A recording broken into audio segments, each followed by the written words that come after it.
umaga po sa ating lahat. So maaga po akong nagising, mga 4 AM, tapos nagluto ng kanin, mga 5 AM nakapagluto ng ulam. Sakto namang alas 6 nagising yung mga junakis ko.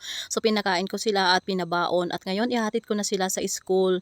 So hindi naman po regular yung junakis ko sa daycare, kaya paminsan-minsan ko na lang po siya hinahatid sa school. Minsan yung kanyang ama yung naghahatid sa kanya.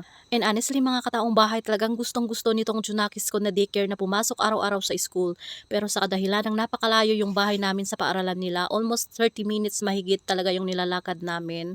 At hindi talaga maiwasan na matagalan kami dito sa daan kasi minsan nagpapahinga kami, pahinto-hinto kami kasi nga maliliit po talaga yung hakbang ng mga bata, madali silang mapagod. At dumagdag pa dito yung style ng daanan namin, kailangan mo talagang magdahan-dahan maglakad para hindi mahulog sa putikan kasi mas nakakapagod pa talaga pag bumalik ka ng bahay para magpalit ng damit ulit. At kahit maliliit yung mga hakbang, mabagal, at least nakarating kami sa school na hindi naman late at naabutan namin yung mga mothers na ito naglilinis ng gulay para sa pansit. At si BNS naman po ang nagluto ng pansit para sa feeding ng mga bata.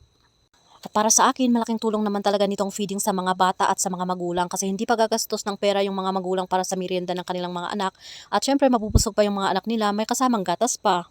O di ba, ayos yon. So yan yung ipagpasalamat natin sa gobyerno kasi binigyan nilang pansin yung mga chikiting natin. At yun na nga po, pagkatapos nilang kumain at magmerienda, umuwi na po kami. At andito muna kami sa waiting shed kasi nga po medyo malakas yung init ng araw at siya din lang na napagod kami. So hihintayin namin humupa yung init ng araw bago kami aalis kasi naman napakahirap magkasakit ngayon. At ito na nga, huminto kami dito sa may bahay ng isa sa ating kaibigan para kumain ng suha. So sinungkit ko po yung suha nila kahit wala sila, charot. So ayan, pinakain ko yung mga junakis ko. Napaka-importante naman kasi ngayon yung vitamin C, 'di ba? So pati anak ng may-ari ng suha na to, pinakain ko na rin para walang problema, 'di ba?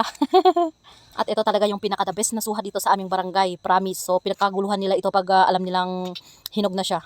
At ayan na nga po, nakauwi kami ng safe and sound at thank you Lord sa dinami-dami ng pahinto-hinto serye namin sa mga bahay-bahay at waiting shed, nakarating na rin kami sa wakas.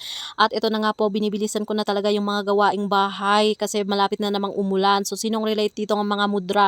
Yung tipong iniwan mo yung mga gawaing bahay tapos bumalik ka, andyan pa rin sila.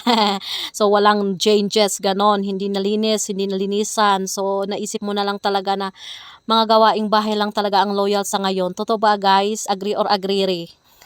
Hay nako, hala guys, napadami na naman akong nasabi dito sa Facebook na ito. Medyo nahihiya tuloy ako.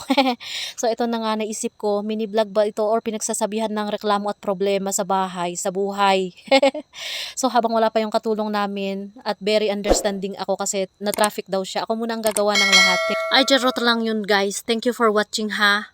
See you on my next video.